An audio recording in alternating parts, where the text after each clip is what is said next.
Qu'est-ce qu'une start-up de ville? Une start-up de ville, c'est prendre conscience qu'au fond, dans des politiques publiques, dans tout ce que déploie la mairie, il y a plein d'irritants, de problèmes qu'on n'arrive pas forcément à résoudre dans le process quotidien. Et pour résoudre ces problèmes, on décide de faire appel à des innovateurs qui sont dans nos murs. Les agents publics, ben oui, nos agents publics, ils ont des idées, mais ils ont surtout des envies.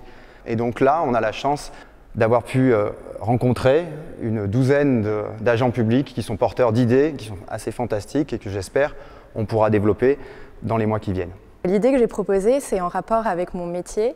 En rapport aux personnes âgées et à l'aide à domicile, je propose de mettre en place une plateforme intelligente d'orientation et de comparaison des services d'aide à domicile.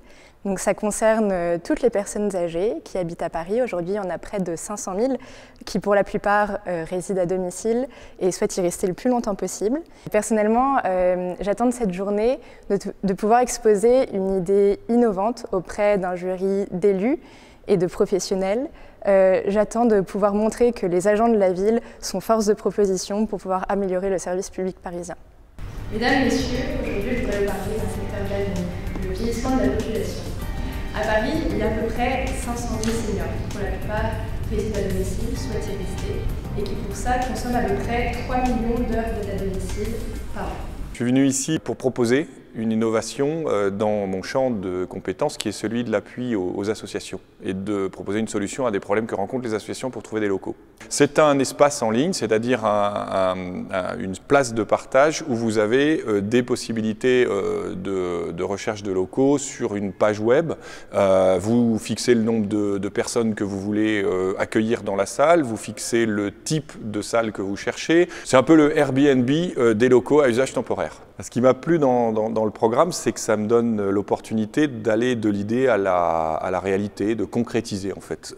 Parce que c'est bien d'avoir une idée, mais si vous n'êtes pas confronté aux réalités de sa mise en œuvre, bah, ça reste une idée abstraite et ça se fait jamais, quoi. Ce projet, il est innovant à deux points de vue. Tout d'abord, c'est demander aux agents directement des idées d'innovation, mais surtout, c'est de se donner les moyens de les mettre en œuvre, parce qu'on a souvent des bonnes idées, mais on manque de temps pour cela. Et le concept de start-up de ville, eh bien, c'est de se donner le temps, de donner le temps aux porteurs de projets. C'est, je le crois, un moyen indispensable pour vraiment faire naître des projets très innovants et de les faire naître directement depuis les agents.